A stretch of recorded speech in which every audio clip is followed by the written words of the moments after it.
the force with two lives come together, sometimes for good, sometimes evil.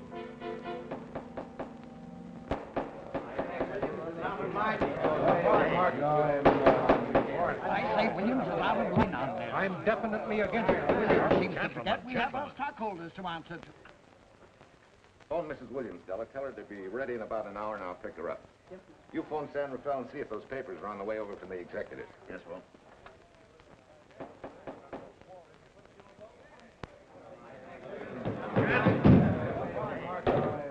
Well, Mr. Darcy, what's the score, 9? I'm afraid it is, Walt. If you think you can persuade them to change their minds, go right ahead. Gentlemen, I never interfere with stock issues, dividends, or anything else in your department. I must run my department with no interference. Either I know why and when I need more factory space, or you need another boy. And that's all right with me, too. Because I can take these plants and pick my own spot in the motor production field. You won't have to worry so much about dividends. There won't be many. Hold on. I'm sure none of us want to lose Walt.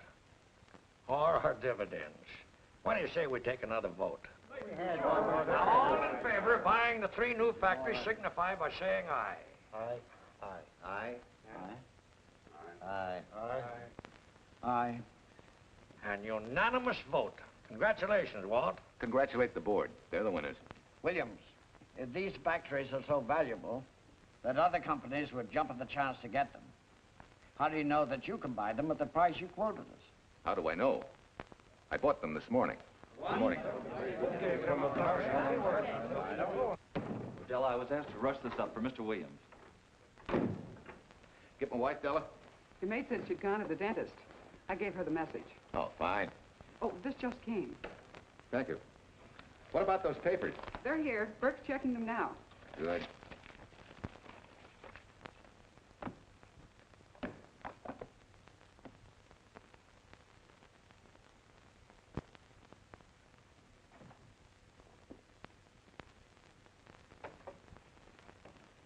Congratulations, Walt. Take a look at Clause 4. Those provisions haven't been clarified yet. Oh, no? I wanted to leave for Tahoe right away. Get Judge Deering on the phone, will you? Never mind. I can get faster action if I run out to San Rafael myself and stick with them till they're right. Yeah? Mrs. Williams on 3. Oh, put the blueprints of that new diesel in, will you? I want Jackson to see him. Bye, Duchess. I'm afraid now we won't be able to leave till about 5 o'clock. What? You're not going with me, but I counted on it. But I thought as soon as Dr. Harris took care of whatever it was, I'd feel better. I don't. Stupid thing still aches, and I certainly wouldn't be a very desirable driving companion. No, seriously, darling, you run along and buy your little factories and hurry home. I'll send you back to the office. And cheat me out of my goodbye kiss? Not a chance.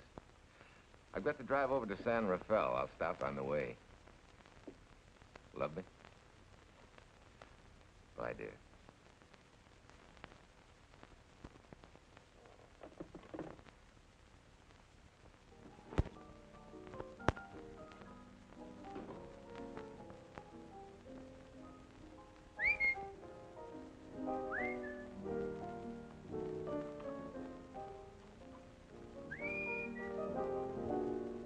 How do you expect me to whistle through a toothache?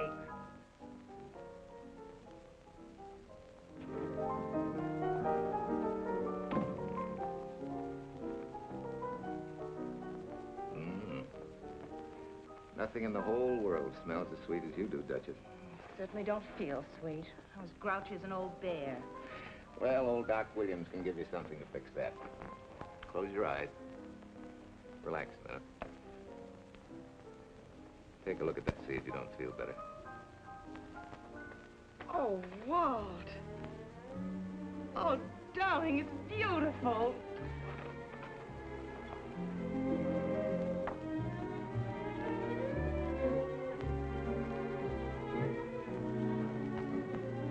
Not bad. Not bad at all.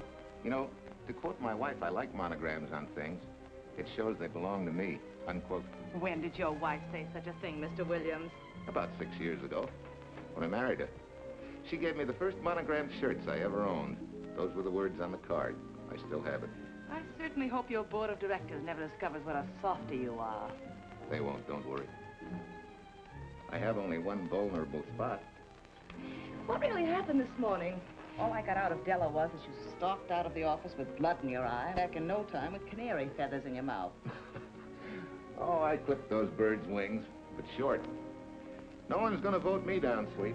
Not when I know I'm right. Mm-hmm. But how did you convince the board of that so quickly? With subtle hints and easy persuasion. Like this. Either I get what I want, or you get yourself another boy. And that's all right with me, too. Walter! What a clumsy ox. I'm sorry, Duchess. Oh, please, sweet, don't be so upset. Oh, if you could have seen your face. Oh, don't bother, dear. Celine will take care of that. Not exactly a good prescription for nerves, huh? You know, you're wrong, Dr. Williams. The way I feel now, a good catnap will probably make a new woman out of me. And if it's not going to make you too late... Yes? Well, I'm sure that by 5 o'clock I'll... Swell. I'll run over to San Rafael and get things ironed out and be back for you by 5. On the nose. Darling, wait. That's perfectly silly. I'll take a taxi cab and meet you in Sausalito. There's a drugstore on a corner opposite the square. I'll be there at 5 o'clock and we can go straight on up to Tahoe. That'll save you all that late afternoon traffic and all that time it'll take to come and pick me up. Smart woman, my wife. Thinks of everything. Where's your bag, honey? Oh, Sue Lynn still has some things to press for me. Sure you don't mind taking a taxi?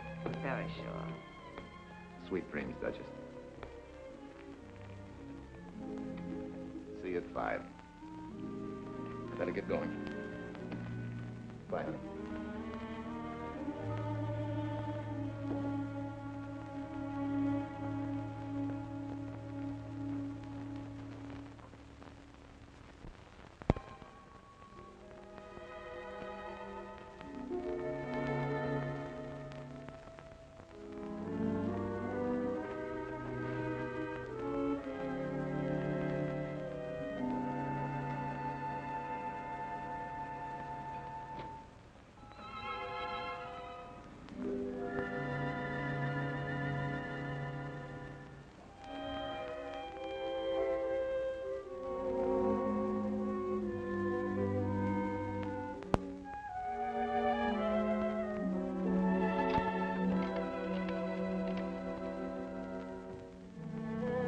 Long distance? I want Berkeley 79721. Hello. Ah. Hiya, beautiful. Yeah.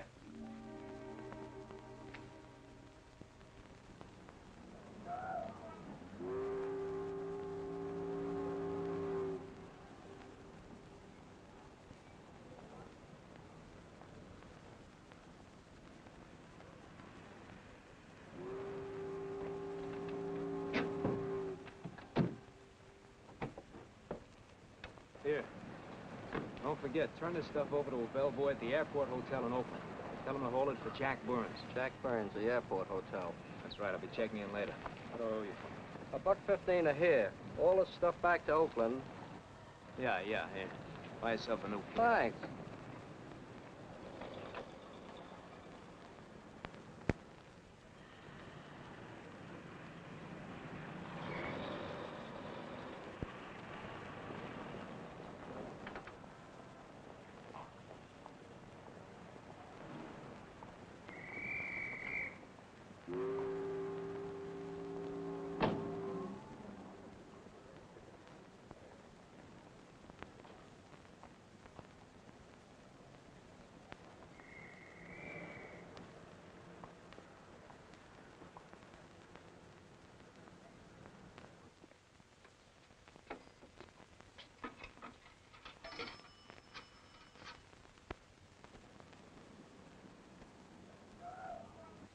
Hey, where's that new woman who was going to meet me? It's after 5 o'clock.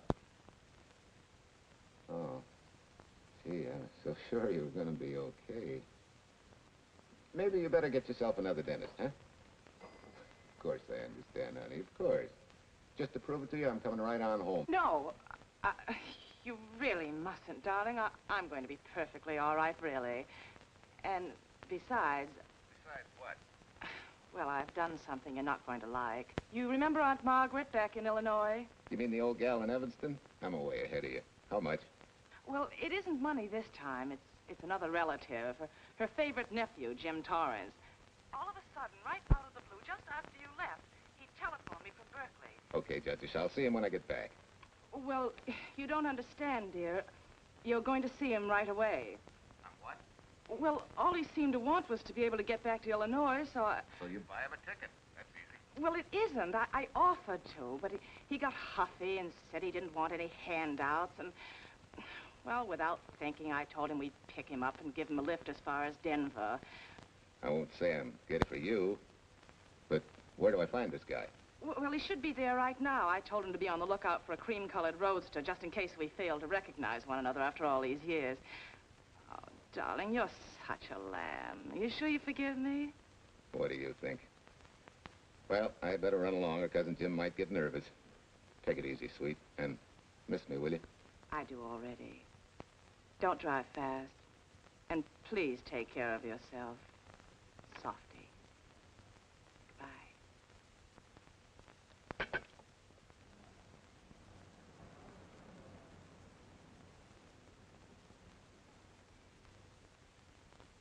Hello, Della. Yeah, Mrs. Williams wasn't able to go with me. Now, while I'm gone, you see that she gets her roses every morning. That's right. But this time, on all the cards, put love from Softy. Yeah, S-O-F-T-Y.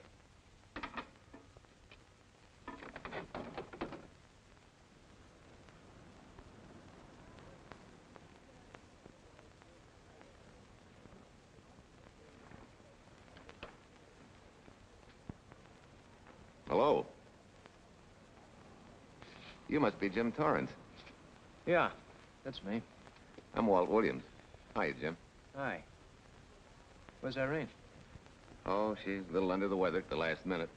Worse luck. Oh, that's too bad. I was hoping I'd see her. Yeah, I'm disappointed, too. Where's your luggage? Oh, I'm wearing it. Less trouble that way.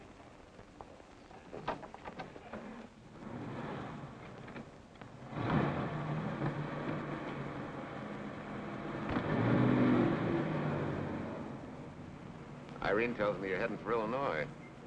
Yeah. Going been a little rough, huh?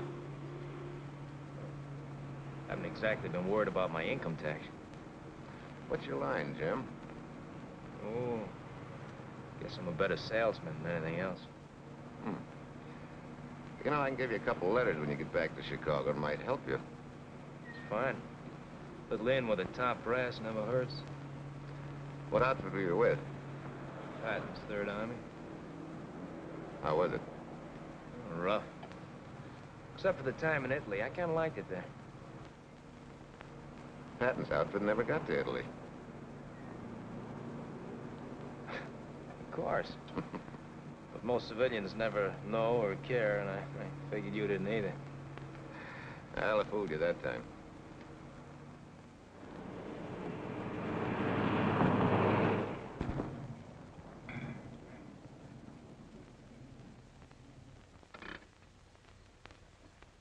Our last chance to chow for a while. How about it? No, thanks. I grabbed a hamburger while I was waiting for you. I can still taste the harness.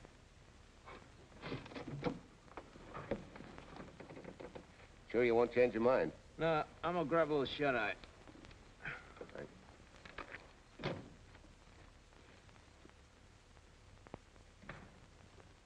Chicken sandwich and a Coke. One chicken sandwich. Chicken sandwich coming up.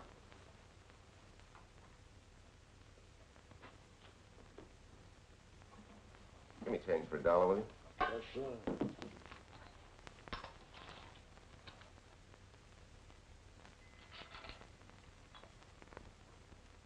Thanks.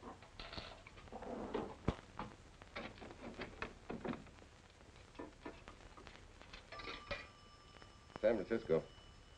Klondike 2, 6714.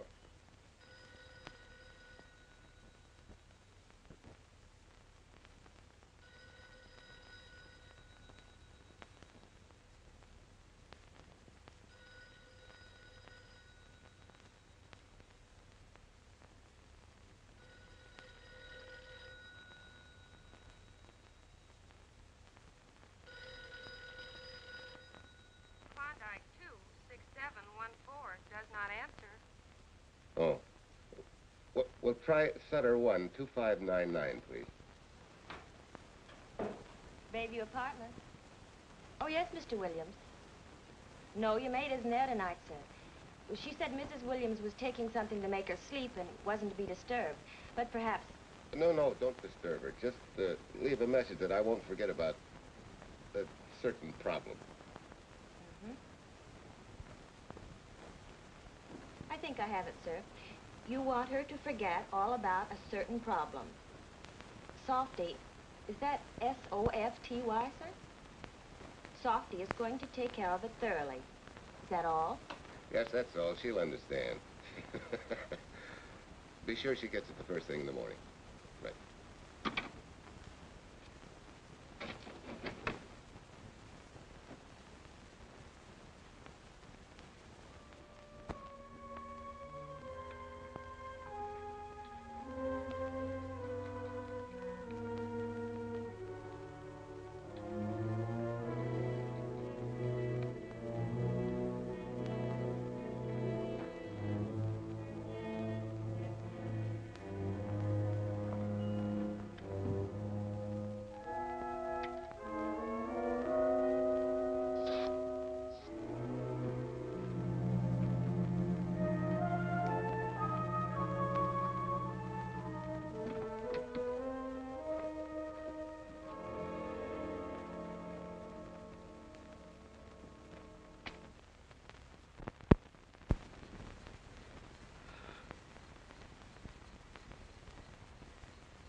Oh, hi. It's been so long since I've been behind the wheel of anything but a Caterpillar or a Jeep. I had to find out what a real buggy feels like. Why don't you drive for a while? Oh, swell. Nothing would suit me better.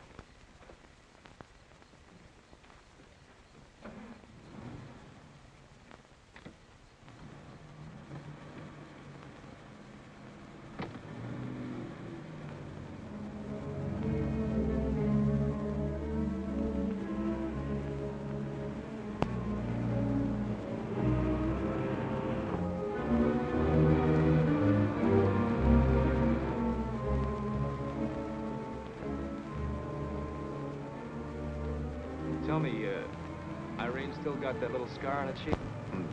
The one she got from the fall? Yeah. You can hardly see it now, though. How'd you know about that? She just got it last summer. Thought you said you hadn't seen her for years. Oh, from Aunt Margaret, of course. How else? She always sends me the news in her letters.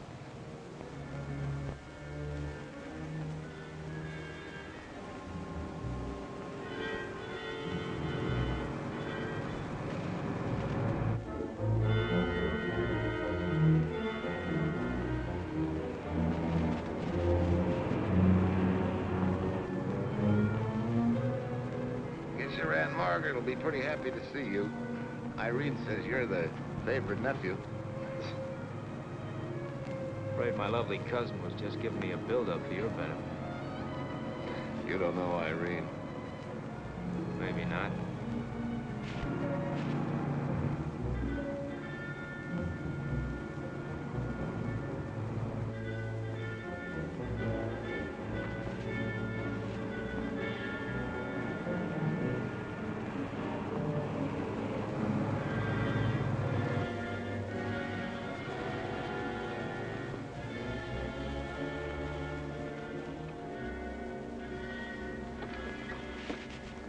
What's the matter?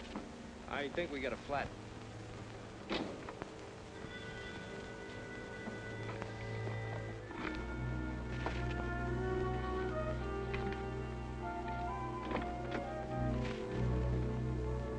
Yeah, flat as a flounder. Well, let's get to work. Hey, look out there, young fella. It's quite a drop.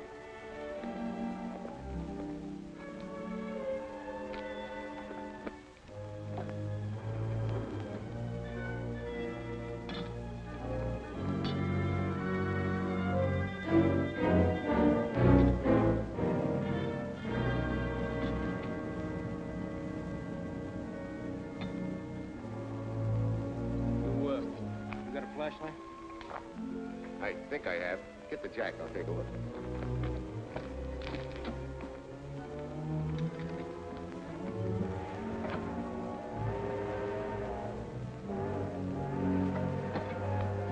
Did you find it? Yeah. Yeah, it won't be long now.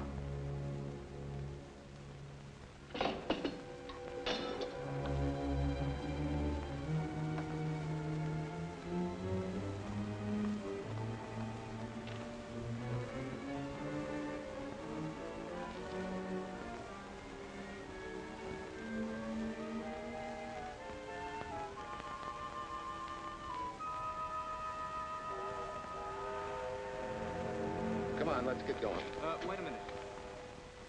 Did one of your cufflinks fall off? Huh? Something dropped. I heard it fall right down there at your feet. Hmm. You must have rolled under the car.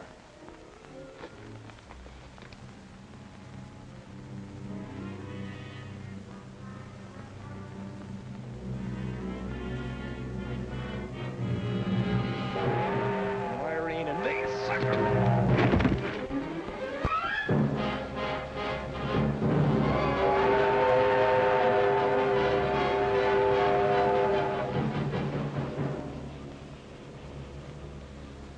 Hello?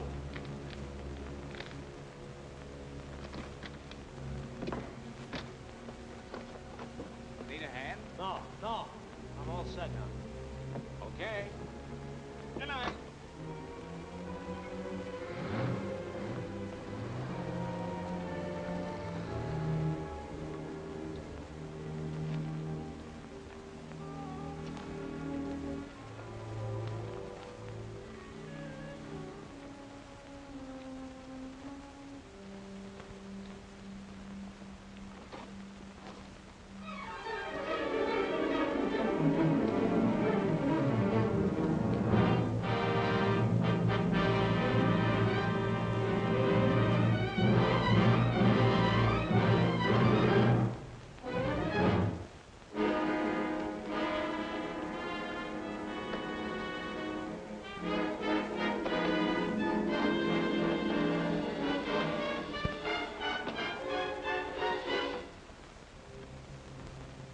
Keys.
That guy must be crazy.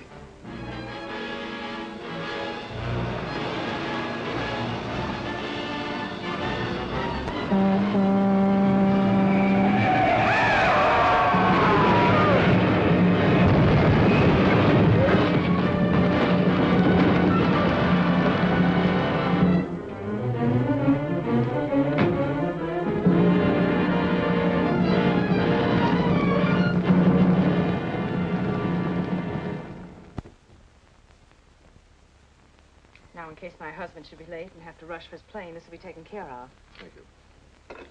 Tell Mrs. Burns to 302.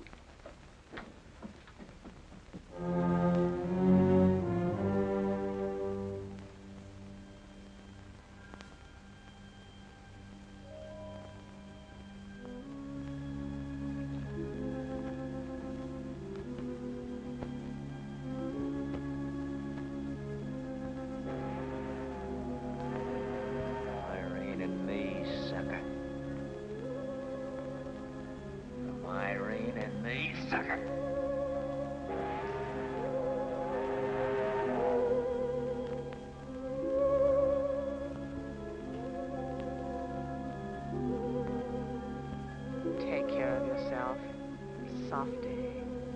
Softy.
Young lady, Excuse me. I want to see Mrs. Walter Williams. I'm sorry, sir, but she left orders not to be disturbed. I'm sorry, too. Lieutenant Macy of the police department.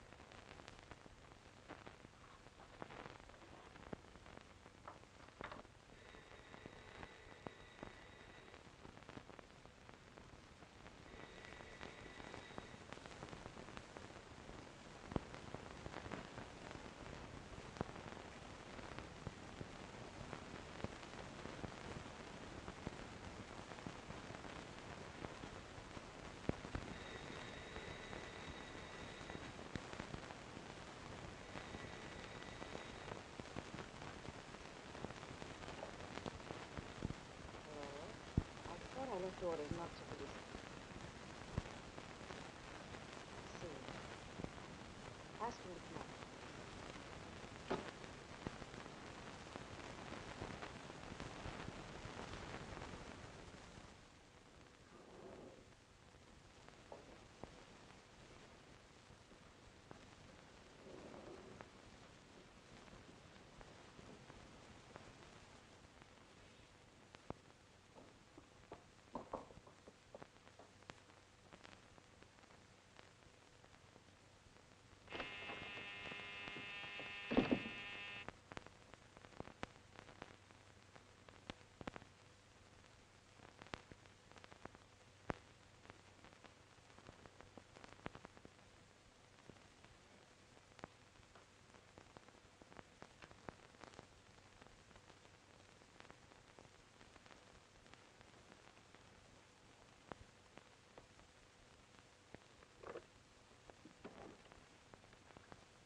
Yes? I'm Lieutenant Quincy with the police department.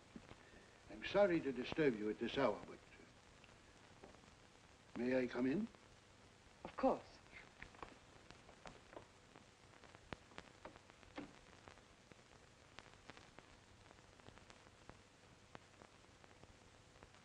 Well, Lieutenant? Did your husband go on a motor trip late this afternoon?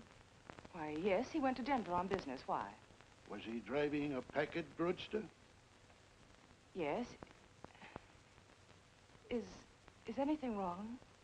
I'm afraid there is. Won't you sit down? Has something happened to my husband?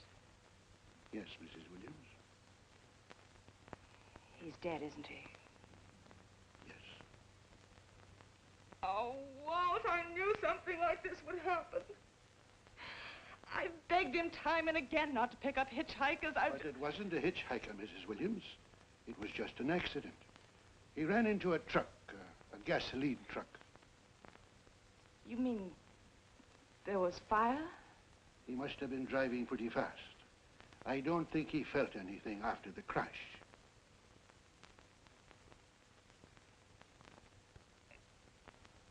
If there's nothing more you need me for, Lieutenant, I think I understand.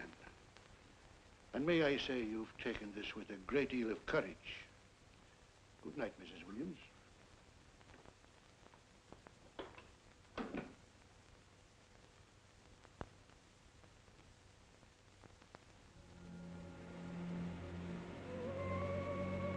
take care of yourself. Softly. From Irene and me. Softly.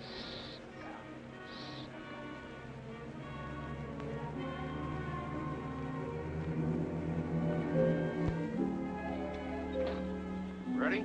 Yeah. That Williams must have been quite a guy. Yeah, he went to work for Universal Motors as a sheet metal worker. Mm-hmm. Less than 10 years, he's their top production man. Well, he sure went out in a blaze of glory. Yeah. Let's go.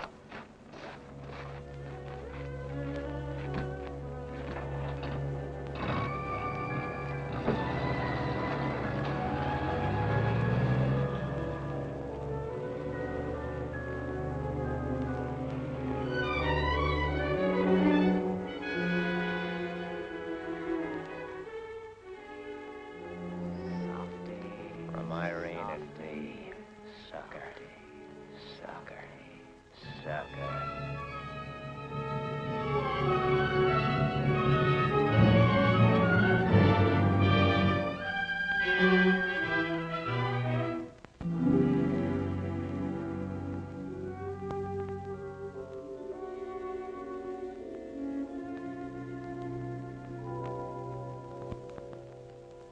Well, could Mr. Burns have taken a later plane and still made connections for Mexico City? I see. Yes? It is some telegrams for Tai Tai. Just put them under the door, Su Lin.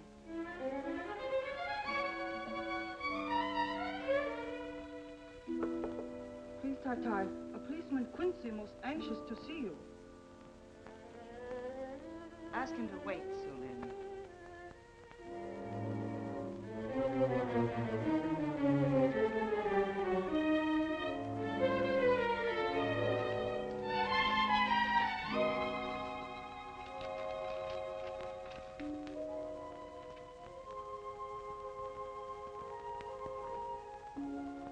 Mrs. Williams will see you presently.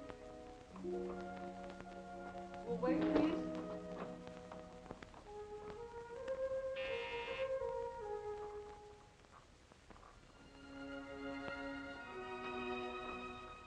Flowers from Mrs. Walter Williams. Thank you.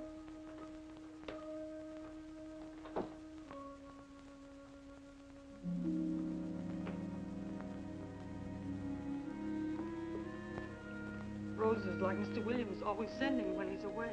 You seem to have been very fond of Mr. Williams. Su Lin is honored to have served him 5 years, and he... I'm sorry to keep you waiting, Lieutenant.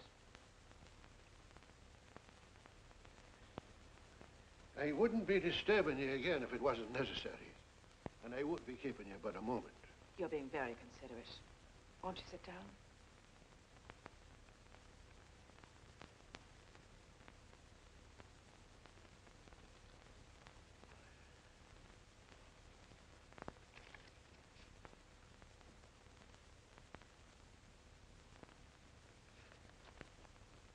Everyone's been most thoughtful. And why shouldn't they be?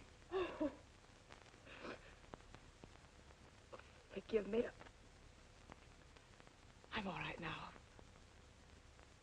What was it, Lieutenant? The state police would like to have some information.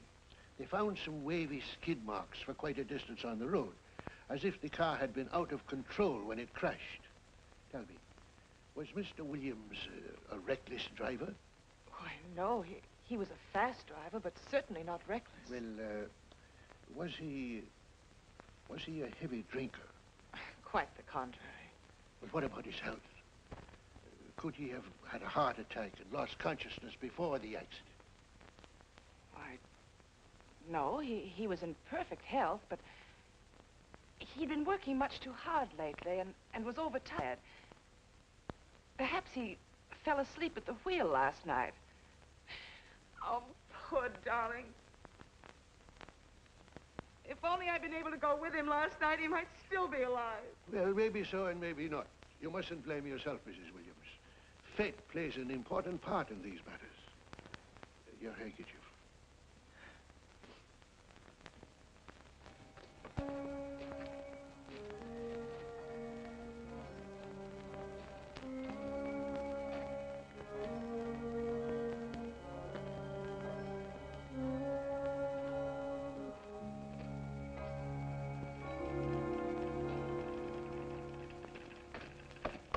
When's the next train to San Francisco?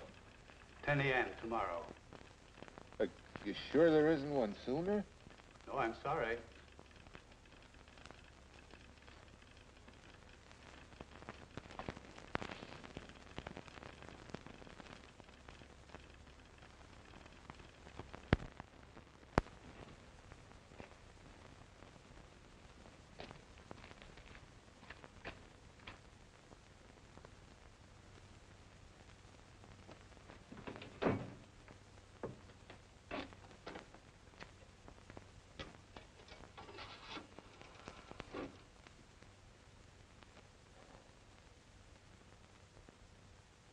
We have a circuit now, sir.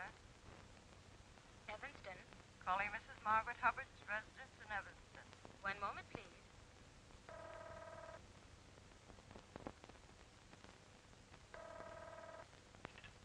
Hello? Mrs. Margaret Hubbard? Yes? Who's this? Long distance. I have a call from Mr. James Torrance. Who? Mr. James Torrance. He's her nephew, Jim Torrance. The call is for your nephew, Jim Torrance. I haven't any nephew, and I don't know any Jim Torrance. Sir, Mrs. Hubbard says she doesn't know what James...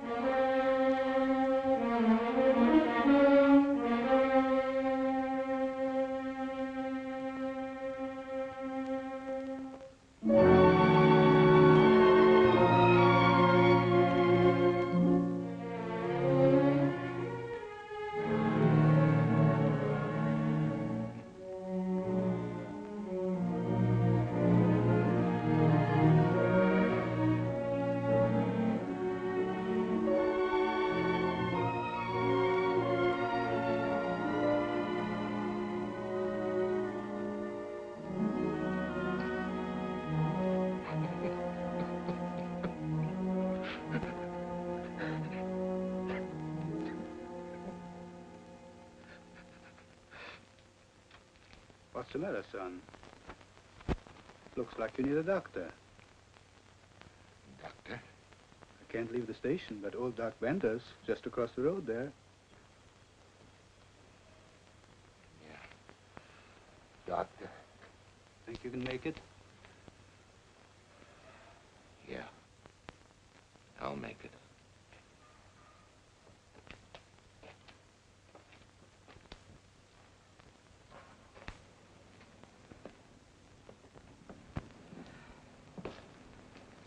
Now, take it easy, man. There's some concussion there. You've got to watch your step for a while. Yeah.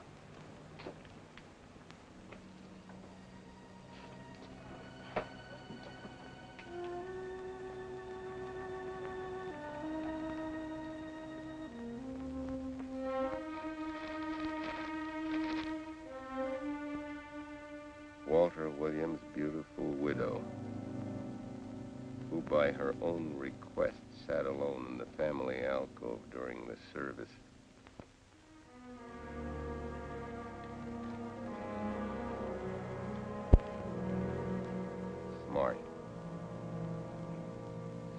have caught her licking her chops.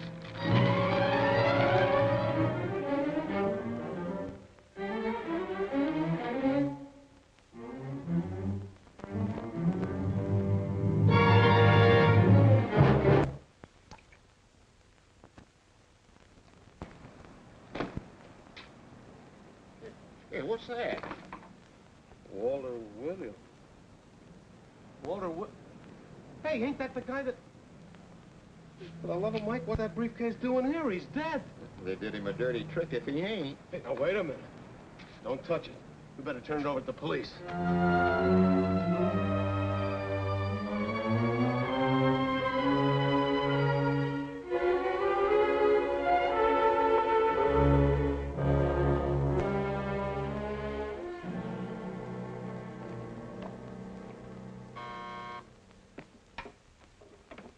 Homicide, Captain Callahan. Oh, yes, Chief. The dope just came in from Washington. The fingerprints are those of a James Torrance. Yeah, I'm putting Quincy on it. Right. It sort of opens up a new can of peas on the Williams accident. There's the FBI reporting the guy. Playing with the lady's affection seems to come natural with him. All you got to do, Quincy, is find him. Yes, that's all I got to do. Last known whereabouts of Jim Torrance was in a moving van somewhere between Sacramento and Points East. Hey, wait a minute. Last known address, care of his sister, Mrs. Joseph Rossetti. Irving Apartments, Berkeley. Well, what are you waiting for, Quincy? Let's go. Torrance leave any forwarding address?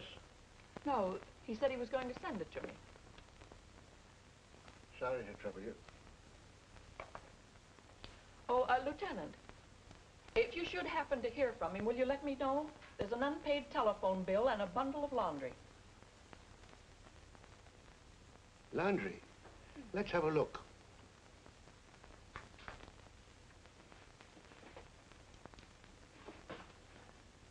I may have to take this along with me. Not without a receipt, you don't. You mean you don't trust the police? In my business, you don't trust anybody. Mine, too.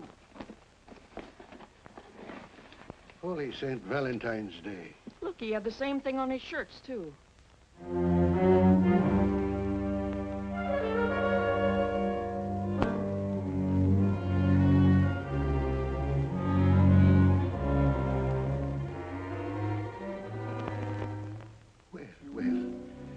Romance in your late tenant's life. Did you ever see the lady? You know, I never did. But I always knew when she'd been here, the wonderful perfume.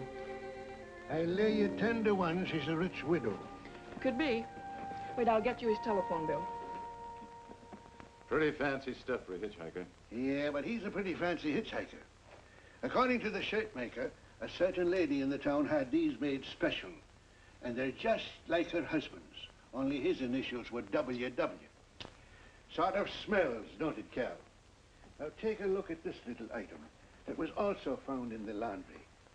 I for Irene and W for... Well, it could be for Williams, too, couldn't it? Yeah. Homicide, Callahan speaking.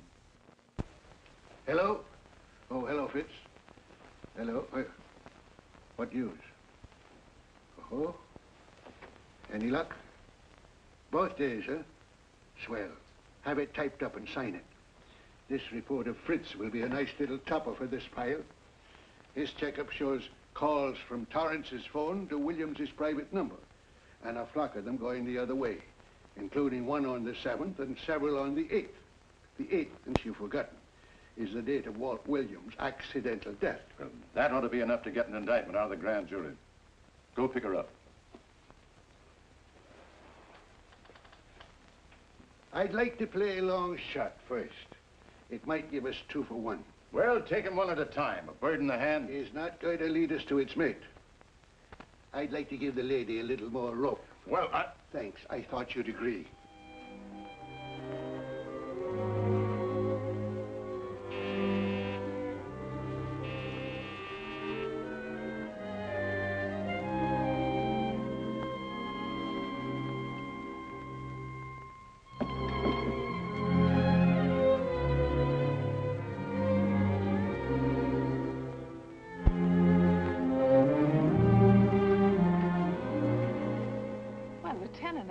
He just caught me. I'm glad. I have some rather startling news I thought you should know before it hits the headlines. Come in. Thank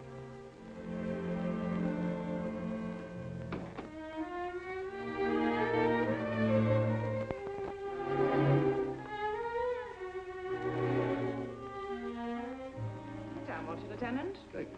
I'm very anxious to hear about news. It seems that your first hunch, remember, that a hitchhiker was responsible for your husband's death? Well, Mrs. Williams, you may have been right. I don't understand. Your husband's briefcase turned up in Kansas City yesterday in a moving van that had stopped at the scene of the accident that night. Apparently, the murderer made his getaway in it. That explains the wavy skid marks that made us suspect your husband was ill or unconscious at the time of the crash. Yes, I suppose it does. And by now, the man is probably out of the country and never will be found. Don't you worry, Mrs. Williams. There were fingerprints on that briefcase. And as soon as we get the FBI report from Washington, his identity will be known and his description sent out on police broadcast. Oh, we'll find him all right. But just now we're keeping things quiet so the murderer will feel safe until we are ready to close in on him. Yes, I can see the wisdom of that. Yes, I thought you would understand and cooperate. As soon as we know his name, it is possible that you might recognize it as someone with a motive. There's that possibility. You know I'll do everything I can to help. I'm sure of it. Now I'll run along. You'll hear from me. I'll let myself out. Don't bother. And don't worry. Good day.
$1.35.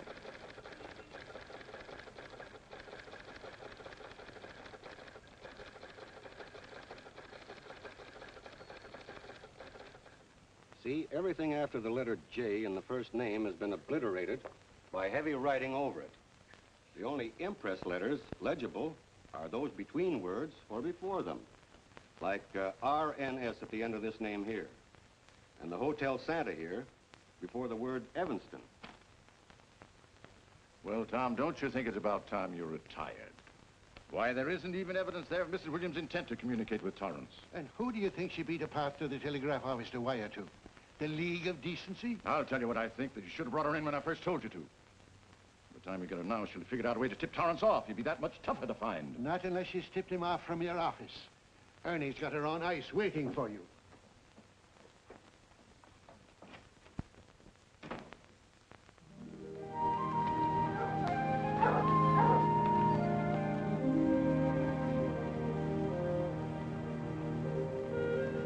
Pretty good, huh?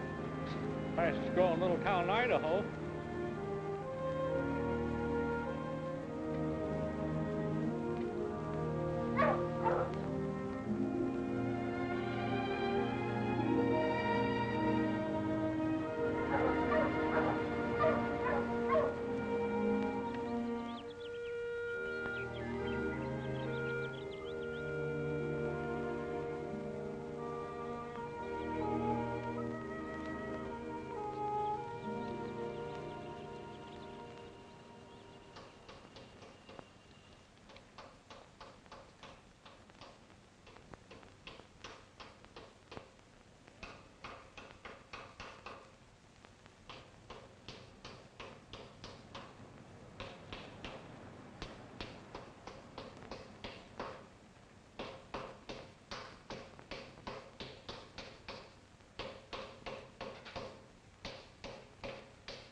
Have a heart, son. You trying to wreck that engine?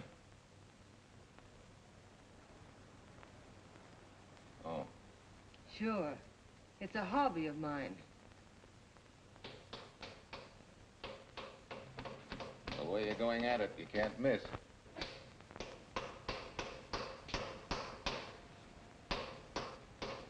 Here. I just can't let you ruin that beautiful motor. Start her up.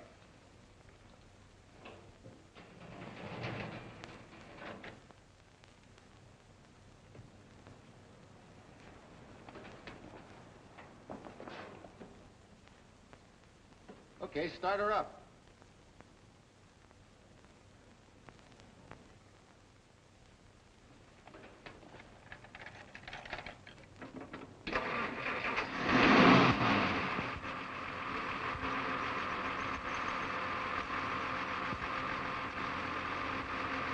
Shut her off.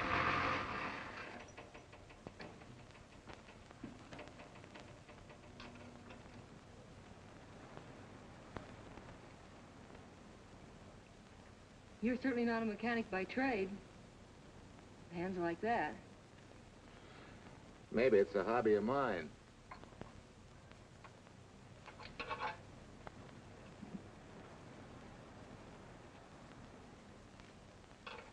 Gee, what happened to your head? Perhaps I was talking when I should have been listening. Okay? Okay by me. A lot, Hill. So long, Marsha. Bye. He's all right now. You better lay off though till the boss gets back. I'm the boss. I guess the new cars are a little bit over my head. Now, with a jalopy, it's different. Aren't there any mechanics around here you can hire? No, they all went over to the new factory in Mansville. I guess they got better wages. Tough break. Yeah. How much do I owe you? Oh, forget it. Well, I'll be shoving along. Well, at least have a cook in the house. You might as well. Marsha, can I use your phone a minute, please? Sure, help yourself, Uncle Ben. Never arranged but what it caused. 650, please. Flat tire this morning. Now the danged engine stalled on me. Nice and cold. Wilson's garage? No, I did not give you the wrong number. Fine thing using my phone to cheat me out of repair bills. Aren't you ashamed? You gave me the wrong number. 650, please. You're a nice girl, Marsha Peters, and your ma's a fine woman. And I'll always buy my gas and oil here. But you ain't never gonna tinker with my car again. Busy? Busy. Always busy. Say, we're not so busy. Would you like to do another good deed and give Uncle Ben a hand? Why not? Where is your car, mister? Maybe I can help you. Why, are you a good mechanic? Very good. And very reasonable. Well, just what you need, girl. Better hire him. It's an idea, Uncle Ben. Come on. Thanks for the Coke. Sure.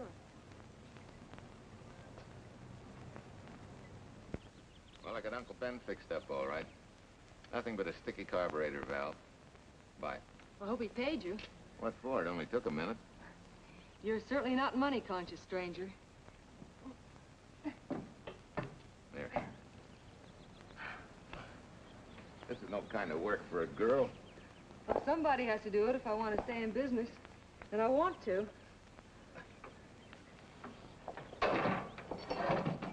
Must be some business that you're better suited for. Couldn't you lease this place to somebody? Sure. I did while my husband was overseas. But when he was killed in Okinawa, well, we'd made a lot of plans for the future here. And I had a hunch he'd like it if I took over and tried to make a go of it. Takes more than a hunch to do that. I got along famously. Business has been fine until lately when the help got short. Could be again. I had a good mechanic. Yeah. You sure need one, all right. Well, for Pete's sake, say yes or no. Do you want the job or don't you? You mean you'd hire me without knowing anything about me? You can repair automobiles. What else do I need to know? Except your name. Well? Why not? Sure. I'll try it for a while till you get someone permanent. The name's Bill Walker. Okay, Bill, it's a deal. And maybe if business gets real good, you'll want to stay. Well, don't count on it. Where does this go, on the rack? Yeah.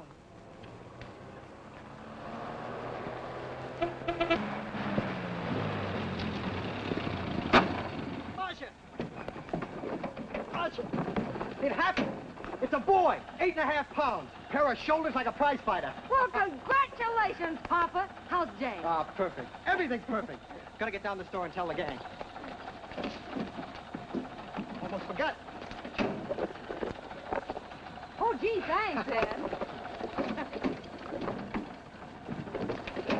I'm sorry, I won't have enough for the gang. Yippee!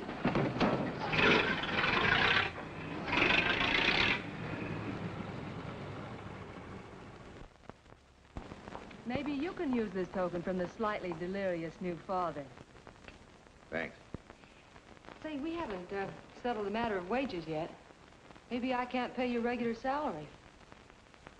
Suppose we leave that open till you find out how much I'm worth to the business. Doesn't seem to be any business right now. Might be a good time for me to get rid of this beard and find a place to board. We live right next door. I'll go ask Mom. She'll know of a place. Sort of a peaceful house. I noticed it this morning. Oh, gosh, I forgot. She's down helping Mrs. Wellesley with her canning. Mom finds homes for everything from stray cats... To stray mechanics. Well, you're not a stray anymore. I'll go phone. Girl, 674, please.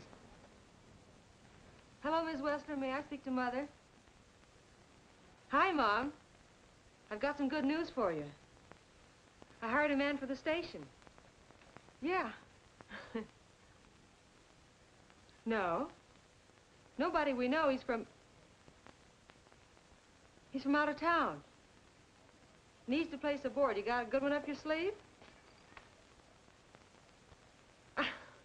Okay. Says she has to meet you first to come home for supper. Huh? And you like apple or cherry pie? Cherry. Cherry it is, Mom. See you later. Oh, now I gotta get rid of this. Hey, where's the nearest barber shop? The one and only, just up 2 blocks. Tell Judd you're working for me. When you get back, we'll close up and go home. Thanks.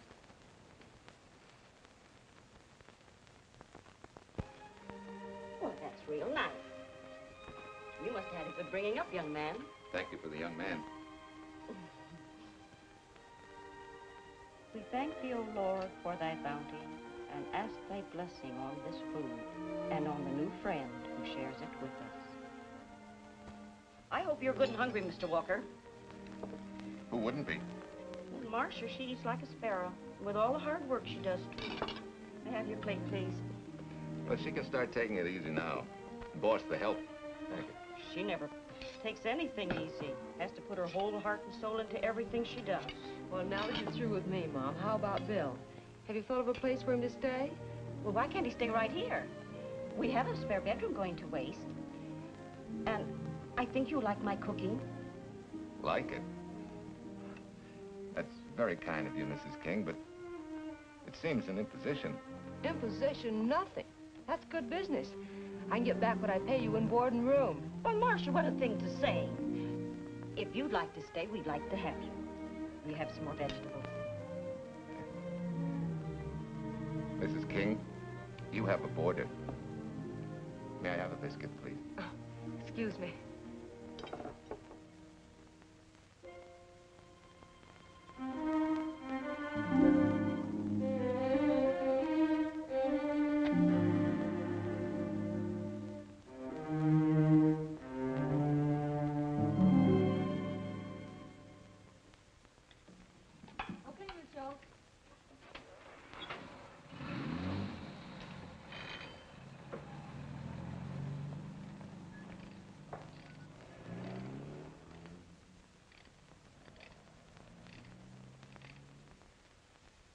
It's wonderful the way tools seem to come alive in your hands. You seem to sort of come alive, too. As though you got real pleasure out of working with them. I do. When you're doing a job with them, you can't think of anything else. Bill, if something's bothering you, why don't you get rid of it? What would you prescribe, doctor? Amputation. For that stupid chip on your shoulder.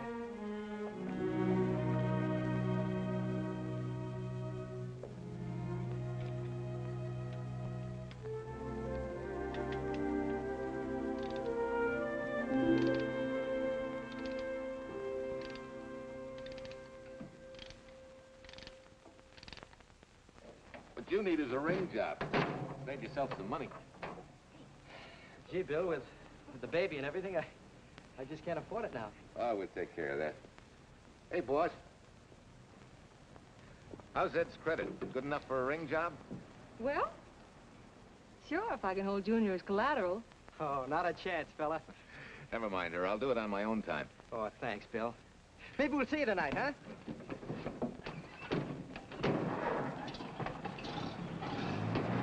Some shoulders, huh? Yeah. Some father, huh? Bye, Marsha. Bye, Marsha. Bye. Nice kids. Hey, was Ed clowning about their being hard up? No. Things have been pretty tough for him ever since he got out of the service. Fix a car for him, Bill, and only charge him for the labor, okay? Then he gets it for free. I'd already been knocking that off. Say, we could make it an anniversary present. Anniversary of what? Junior's arrival, and mine, 3 months ago today. Time certainly flies. That was a lucky day when you came to MP service.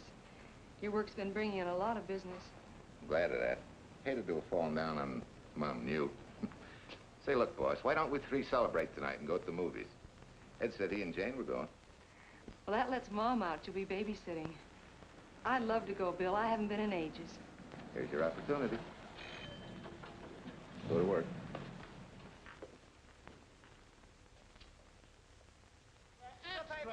Irene Williams, held for murder. Read all Extra, extra, Irene. This is Sheila Graham with the latest news of the shocking Williams murder case. While beautiful Irene Williams is held for trial, charged with conspiring to kill her late husband, the police are searching for James Torrance, believed to be the lover of Mrs. Williams and her partner in the horrible murder of Walter Williams.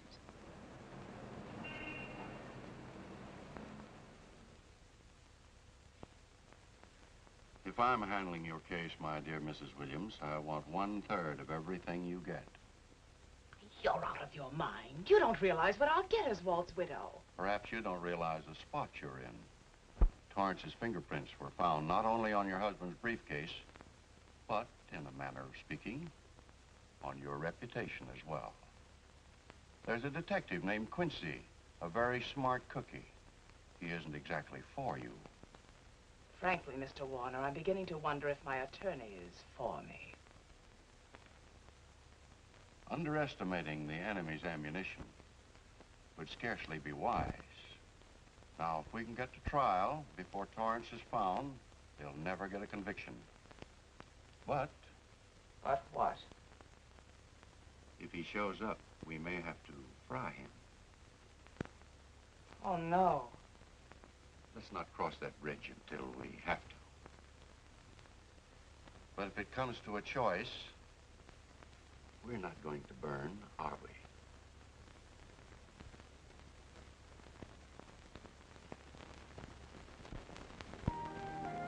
Aren't you the chatterbox this afternoon? What about this afternoon? Oh, I'm sorry, boss. I guess it was wool gathering. You're supposed to do that in the spring.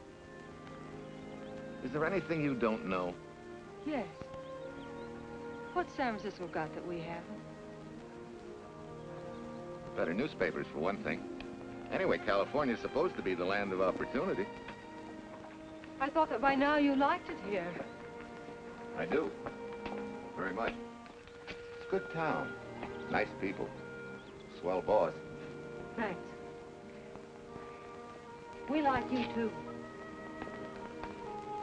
No fooling, Bill. You'd be surprised how many people ask questions about you. What kind of questions? Oh, where you came from, do you have any family, and do you like it here, and are you going to stay? Al Knox asked me at the movie last night if you wanted to join the volunteer fire department. Just interested, friendly things. I suppose it is natural for people to wonder about a stranger who moves into their community, like I did. You know, I've been thinking, maybe it wasn't such a good idea, you and I going to the movies last night. It's all right being seen in the station and here with Mom, but... Oh, you get used to that in a town this size. They're always trying to marry people off. You just ignore it, and after a while they forget about it. I'll go get cleaned up for supper.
You know, I hate to tell you how many years this Sunday takes me back.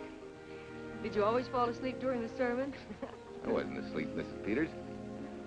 I merely closed my eyes to concentrate. Oh, so that's what you call it. I had to nudge you to stop you from nodding. Quiet. You're disturbing my reminiscent mood. Even smells the same. Could be the same bees buzzing in the same clover. As they say, you can take the boy out of the country, but... A rolling stone gathers no moss. It has to stop rolling sometime, doesn't it, Bill? Sometime, maybe. We grow a very becoming shade of moss here in Larkspur. Don't you think? You grow a lot of nice things here. Anyone in particular? You'll have to skip the answer to that one. Someone tore it out of the book. You're married, aren't you, Bill? Yep. That's right. You must have loved her very much to have been hurt so deeply. To be so afraid of someone, even yourself. Maybe it's better that way. Then no one gets hurt. Bitterness and hatred hurt everyone. Can't you see, Bill? They're like a wall that shuts out all the sunshine from a garden and lets everything wither. Make room in your heart for something else, can't you? I guess this is my day for sermons. Sorry. As Mom would say, you never get rich minding the other fellow's business. Hey, that's a flyer. I'll be seeing you.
Wesley sent a couple of jars of peaches.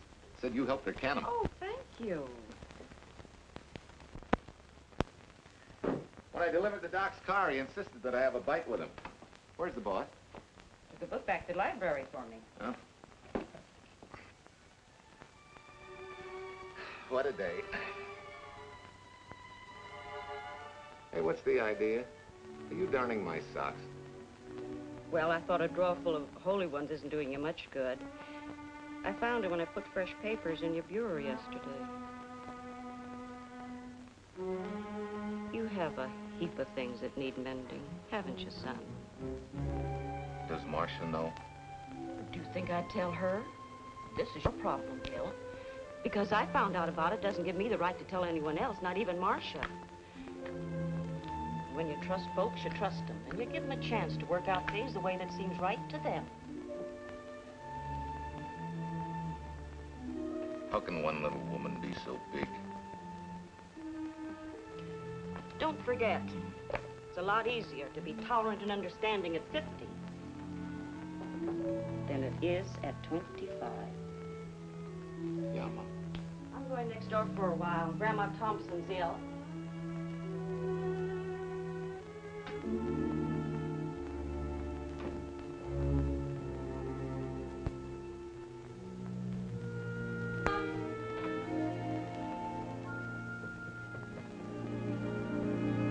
Bill, are you home?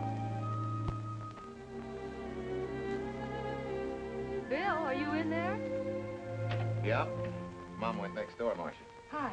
Do you work awfully late? Oh, about 6. Anything wrong? Come in. I want to tell you something.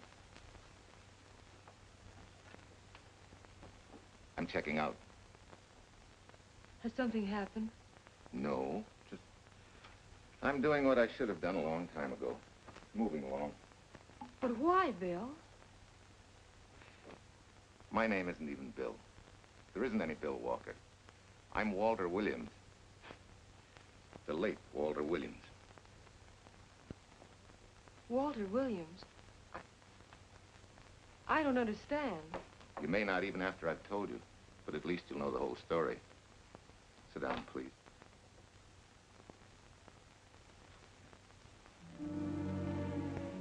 Finally, Larkspur. And you. From there on, you know. I'm glad you're going back to make things right. Going back? Wild horses couldn't drag me back. What are you going to do about your wife? Nothing. You're going to let her go to trial for murder? Oh, no, Bill. Why not? She tried to kill me, she and her cousin. But they didn't. Who says they didn't? Let them try and prove it. No matter what your wife did, she can't be tried for something that didn't happen. Oh, Bill, can't you see? You bet I can see. She deserves everything she's getting. Sorry part of it is they'll never convict her. No, Bill. The sorry part is you're not big enough to take a hard jolt to your pride and to your ego. Sure. It hurts to be tricked and cheated by someone you loved and believed in. But that doesn't give you the right to take justice into your own hands, to trample on the hearts of others and walk out on life. A barren, frustrated boyhood. A marriage to a woman who accepted my love, yet despised me so thoroughly she resorted to murder. I'll never think of our moments together without nausea. I feel stripped bare, degraded. Even me.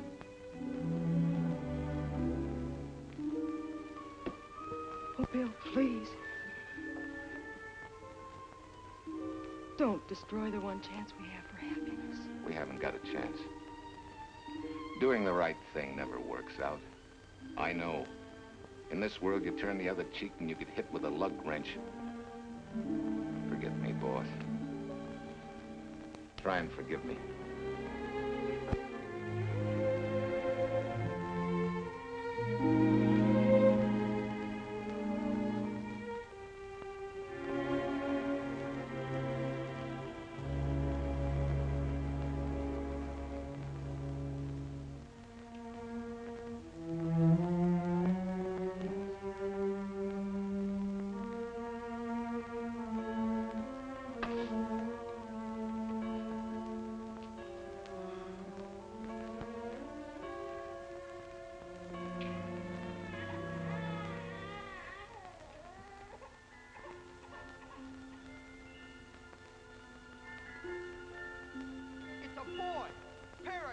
like a prize fighter. You know, I hate to tell you how many years this Sunday takes me back. You have a heap of things that need mending, haven't you, son?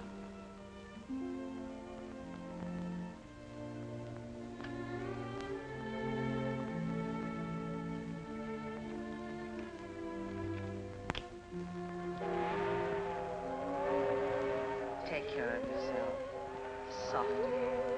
Irene and me. Soft as sugar. You're not big enough to take a hard jolt to your pride and to your ego. Sure. It hurts to be tricked and cheated by someone you loved and believed in. But that doesn't give you the right to take justice into your own hands. Trample on the hearts of others and walk out on life. Oh, Bill, please. Don't destroy the one chance we have for happiness.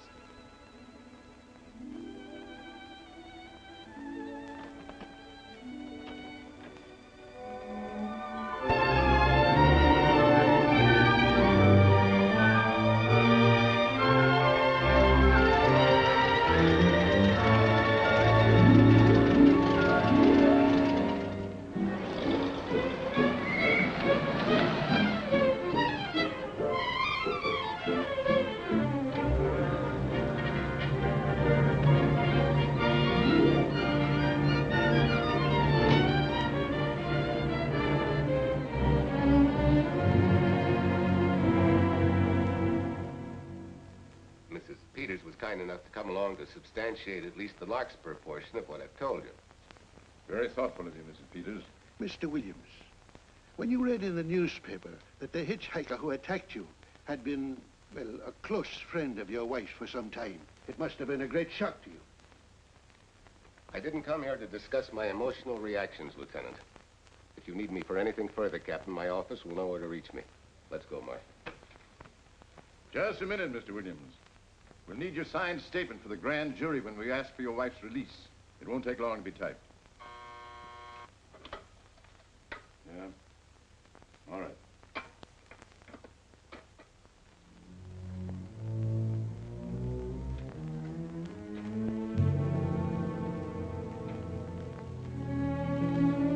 Come in.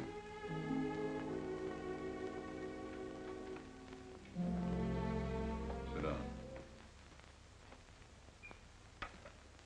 Mrs. Williams, we have news for you. Really? I can scarcely wait.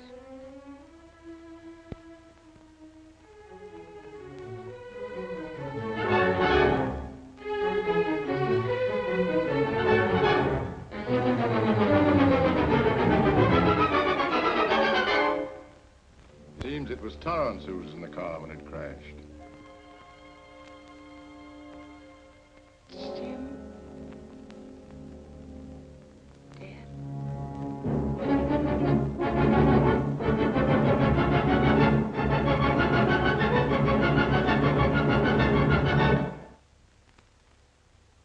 You did it. You killed him. No. He tried to kill me. Thought he had. And he ran into the truck. It was an accident. An accident? You wait all these months to tell this story. You let me rot in this filthy jail. Wait a minute. You let everybody believe you're dead. Pretty convenient, wasn't it? A dead man can't be tried for murder. Mr. Williams, perhaps your wife would understand better if you would explain to her about the amnesia.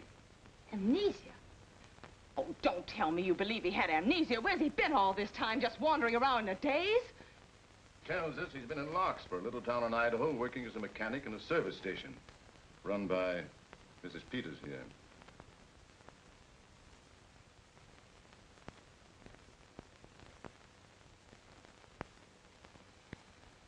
I understand perfectly. Now that my chance for happiness is dead, I suppose you'll demand the divorce I begged you to give me so that I could marry Jim. That's fantastic. Yes, isn't it? After you telling us that the man you picked up was a perfect stranger. Well, that's not true. The time and place for meeting Jim had all been arranged. I must advise you There's a law that a wife can't testify against her husband. There's a law against murder, too, but that didn't stop him, and nothing's going to stop me until I'm through. It's all right with me, Captain. Go on.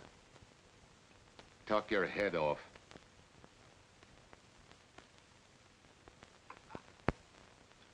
I was to have gone with him to Denver. He insisted on it, although I was quite ill. Several hours before we were to leave, he came home. There was a violent scene. He threatened to kill me unless I agreed to give up Jim. And I wish he had. This is incredible. Not one word that she has said is true. Then you have nothing to worry about. Mrs. Williams, was there a witness to the threats you mentioned? No. Unless the maid overheard. She was in the apartment. In fact, she picked up the pieces of the vase that he threw at me. Where's she now? I don't know. She left me suddenly after all this began. Please, could the questions wait? I feel rather ill. Will you have Mrs. Williams ready for the grand jury at 10 o'clock tomorrow morning? That's all.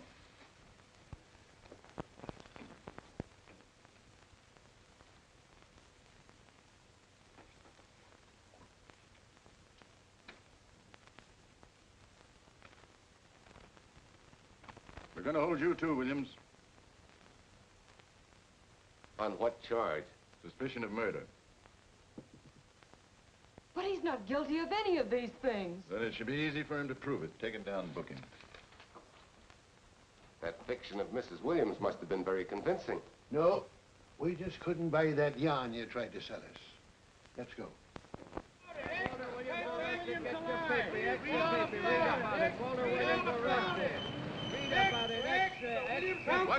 What's three? White, Reed, and murder charge. Extra, get your paper. Walter Williams charged with murdering White's lover. Extra, get your paper. Irene Williams goes free. Husband held. Extra, get your paper. White, Reed, and murder charge. Walter Williams charged with murdering White's lover. And Daly's going to cover Williams' office. Okay, boys, hop to it. I want all I can get by 10 a.m. tomorrow for the grand jury. Okay, Chief. Oh, Tom, don't miss a bit. Dig up everything you can on Williams and the Peters dame. You sort of believed Irene Williams' story, didn't you, Ben? She made better sense than he did. Well, sure, she's a better liar than he is. Don't forget, I went all through her grieving widowhood with her. She's a bad customer. Well, that's for the grand jury to decide, and Williams insisted on letting her talk. So it's his funeral. Funeral, all right. Especially with that yarn he told. But murder's out of character for him. There's a few pieces missing somewhere. There might be in Idaho, if it's not too much out of character for you to get going. You're going to miss me, Cal, when I retire next year. Maybe I'll join Private Eye and solve your cases for you.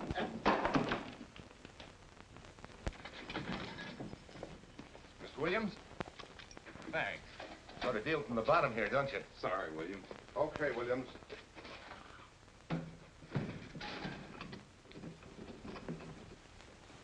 Well, not very good news, judging from your faces.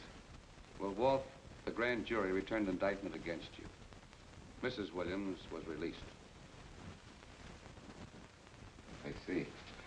Now, don't you worry, Walt. We'll have you back at work where you're needed, and in short order. Come on, Eldridge. There's a visitor waiting far more attractive than we old fogies. We're just leaving, Mrs. Peters, but remember, don't hesitate to call on me for anything. Thank you so much.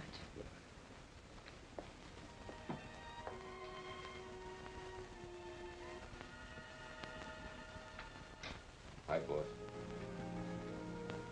Bill, what have I done to you? If it weren't for me, you wouldn't be here. If it weren't for you, I wouldn't be. I came back here because I wanted to believe in the things you do. I still do, no matter what happened. Will you do something for me? Go back home, where I know you'll be taken care of. Not a chance. You'll have to think up a better reason than that to get rid of me. I'm a big girl now. I've just been to Larkspur, Williams, where I found these newspaper clippings. Of course, some of them are 3 months old, but you seem to treasure them, so I brought them along. So? I don't think they exactly substantiate your claim of amnesia. As if you were interested in substantiating any claim of mine. Now, let's get one thing straight. Most people, when they get in a jam, think the police are only interested in the prosecution. Our job is to get the facts, the truth. And the truth never hurt anyone but the fellow that lied. Unless he was a beautiful woman. Oh, quit kidding yourself, Williams. You made the boner. I had no more to do with Torrance's death than you did. And out of the whole population of Northern California, you just happened to pick up a hitchhiker who happened to be your wife's boyfriend. Ah, have a heart, Williams. I suppose you'll tell the truth when you take the stand, but you better have some mighty conclusive proof if you expect the jury to believe it. Wait, Lieutenant. Bill, we all know you're not guilty, but we're going to need help to prove it, and need it badly. Lieutenant Quincy can't take sides, but if we're right, he has to be on ours. And I have a hunch he wants to be. Why don't you tell him the whole story? All of it, please. I'd like to. Quincy, very much. Guess I should have told the whole truth in the first place. But I wanted to clean this mess up with as little scandal as possible.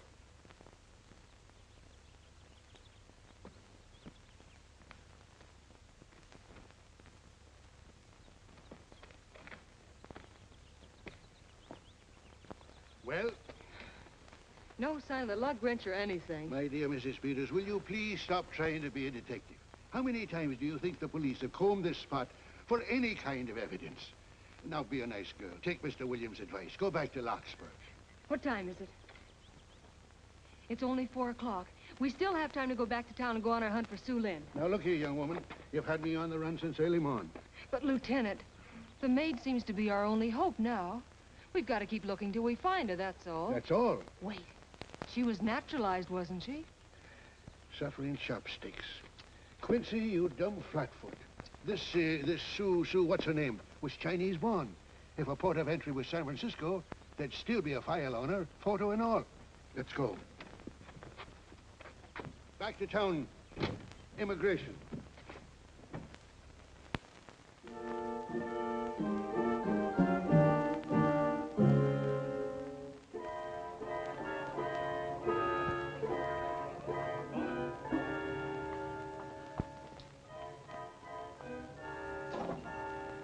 The council has given us the right lead.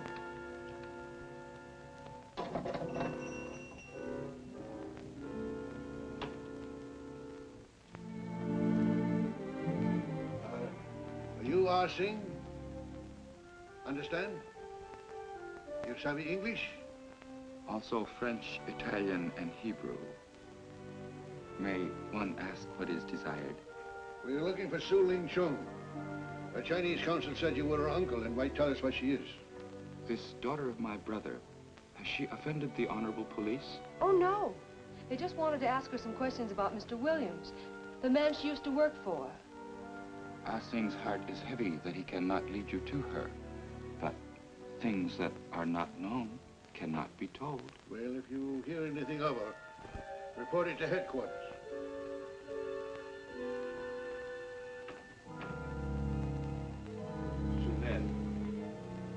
Untruth is not good for soul, and not wisdom when told to policemen. Better for the soul to be kind than to be wise. Su Lin must keep silence to help in this matter.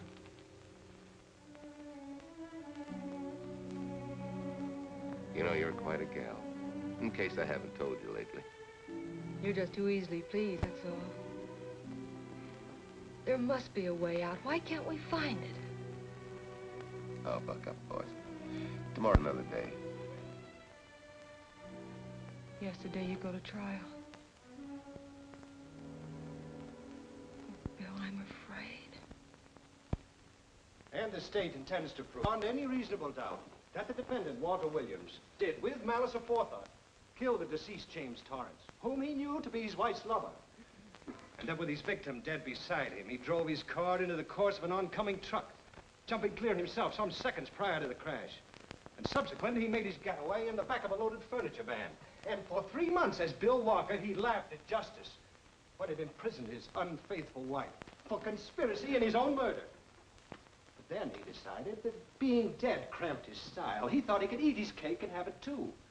So he returned, most anxious to explain his long absence and to right the dreadful mistake that had imprisoned his wife for 3 months. Ladies and gentlemen, it was a cold-blooded, premeditated murder and must be punished to the fullest extent of the law. Call the first witness, please. Captain Callahan, did Walter Williams tell you what suddenly cured his amnesia after 3 months? No, he did not. But he did tell you the man that struck the blow which caused the amnesia was a total stranger, a hitchhiker he had picked up.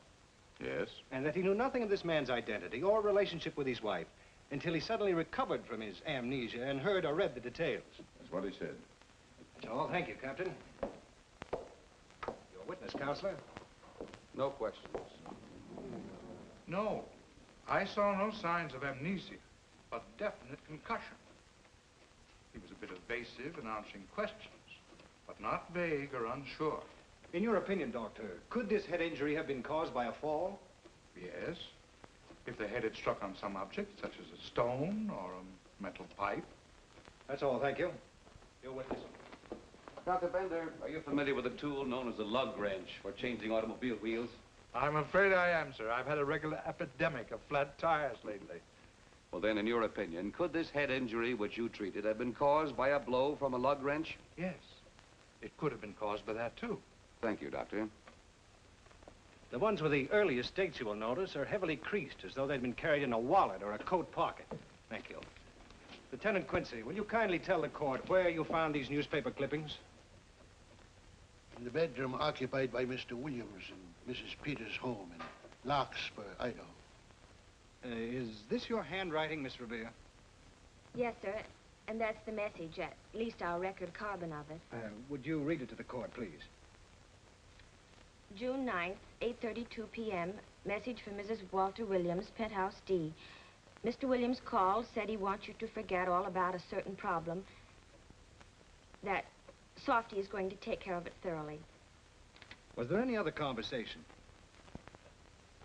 Well, I just asked if that was all, and he said yes, she'll understand,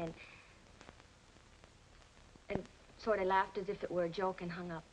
Some joke killing the wife's boyfriend. That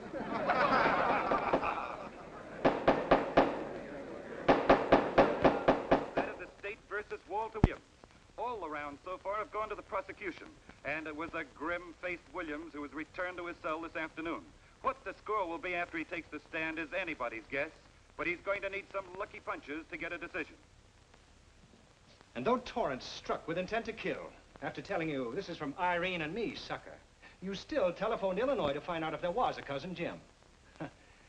You are hard to convince, aren't you, Mr. Williams? Is it so incredible that a man should fight against believing such a thing about his wife? Oh, that is very touching. From a husband who planned a trip on which he intended to destroy his wife and did kill her lover. That's a lie. Your Honor, I object to the conclusions drawn by the prosecutor and move that it be stricken from the records. But, Your Honor, there is a corpus delicti, remember? Who was your wife's lover. Objection sustained. There's also her own story, which, in front of witnesses, you insisted she tell. And then we have your own 2 different stories from your own lips. One featuring a perfectly strange hitchhiker, the second an equally strange cousin Jim, without a questionable substantiation for either bit of fiction.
remember me, don't you? I was here with Lieutenant Quincy from the police department.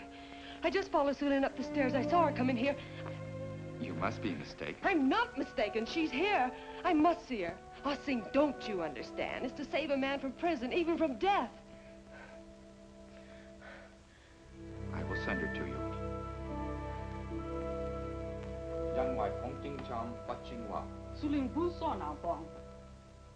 Oh, Sue Lynn, we've been looking for you all these weeks.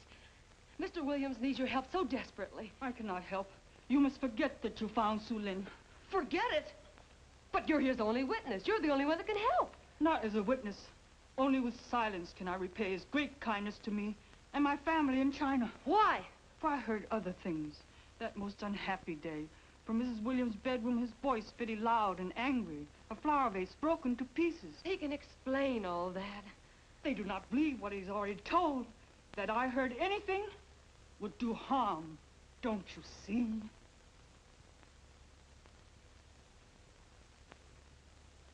Yes. Much sorrow comes from women who know not honor and truth. And Mrs. Williams, she was not true even to that Torrance man. What makes you say that? That night when he was killed, her sickness was but wall of falsehood, behind which she could go secretly to a meeting place. You mean she went out that night? Sue Lynn, are you sure? Yes, because next morning in her bedroom, I found street shoes that had been worn.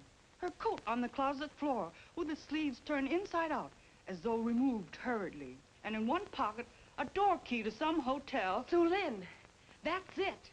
Proof that she and Torrance had planned to meet that night after he killed Mr. Williams. What hotel was it? Oh, I don't remember. The key. What did you do with it? Returned to coat pocket. Come on. We'll get to Lieutenant Quincy. He'll know what to do. And pray, Sue Lynn, every step of the way.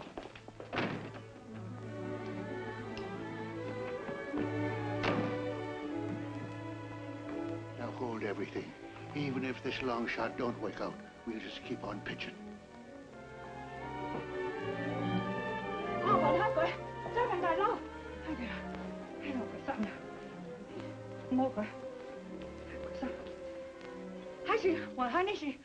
Here it is, yes. Room 302, Airport Hotel, Oakland. Maybe we got our miracle. A special little Chinese one. It is to hope that Sue Lynn was of small help to Mr. Williams. Oh, Sue Lynn. Come on, copper. Next stop, Oakland. A certain little lady's hotel rendezvous. I was on night duty then, all right, but I sure don't remember a looker like this. Quite a dish, eh? A little too highly seasoned for my digestion, thanks. Lieutenant, just found a couple of cars for room 302 on June 9th. George Baxter, checked out at noon. Mr. and Mrs. J. Burns. Room not slept in. J. Burns. Burns. Look, Quincy. The handwriting on the card is identical to that on the photograph. And here's a little boy, the same thing. The cover-up telegram to Aunt Margaret. Now look at the impressions. J here, and here RNS. J. Burns. That's the name she started a telegram to. Room not slept in. Say, I got that dame pegged now, Lieutenant. She said they'd be out of the room by midnight as her husband was catching a plane.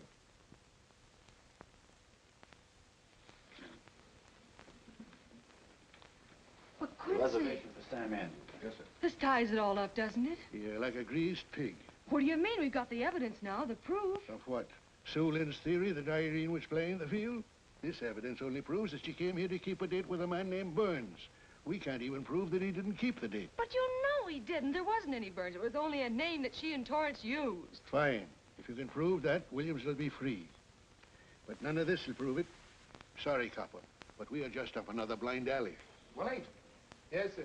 There's a couple of sample cases for Mr. Sam Andrews. Came up from the station this morning. Take one to Parlor B right away. Sure thing, sir.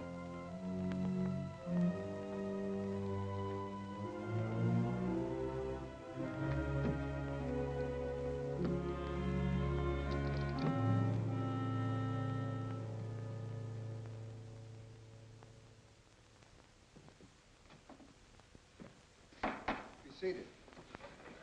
Case of the state versus Walter Williams. Proceed, Mr. Aldrich. Your Honor, we will call Mrs. Irene Williams. Take the stand, Mrs. Williams.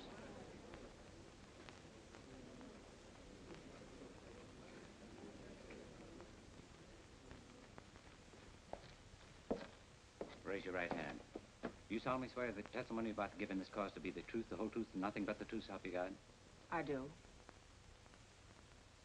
What cooks? The defense calling her? Mr. Eldridge, what's the purpose in calling this witness? Merely for purpose of identifying handwriting. Now, Mrs. Williams, this photograph of you... Was stolen from my apartment. So, according to the inscription, to Walt, my adoring and adored husband, Irene, this belongs to Mr. Williams. This is your handwriting, isn't it? Of course. I'm touched that he should have wanted it so badly. And this telegram, addressed to Mrs. Margaret Hubbard. Is that also your handwriting? It is.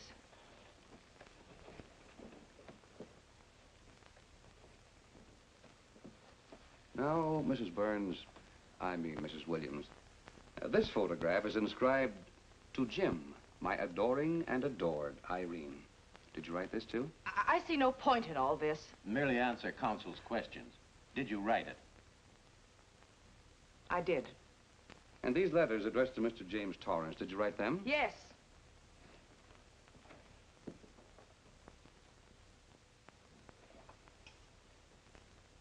And this monogrammed garment, a gift from you to Mr. Torrance? Why must I be tortured again by all this? I never made any secret of my love for Jim Torrance. That's why he's dead. Your love for Jim Torrance.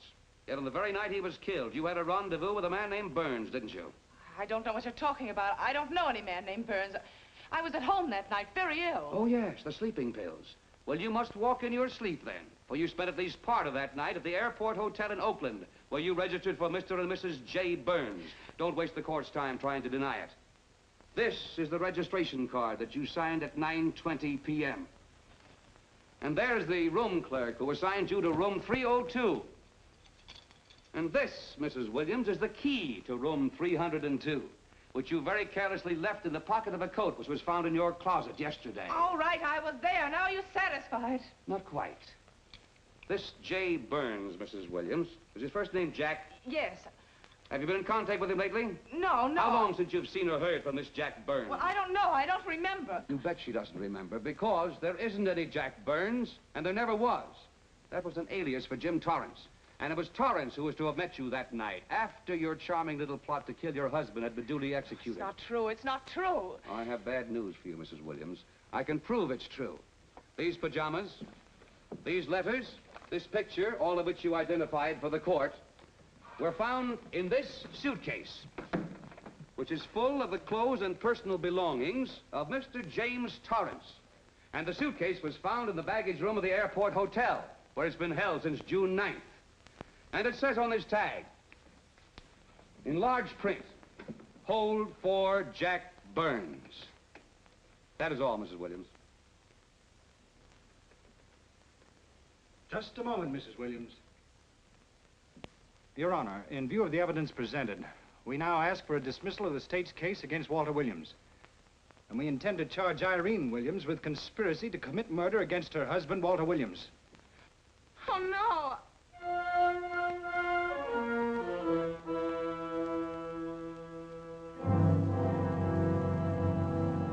The case against Walter Williams dismissed. Court adjourned until 2 o'clock.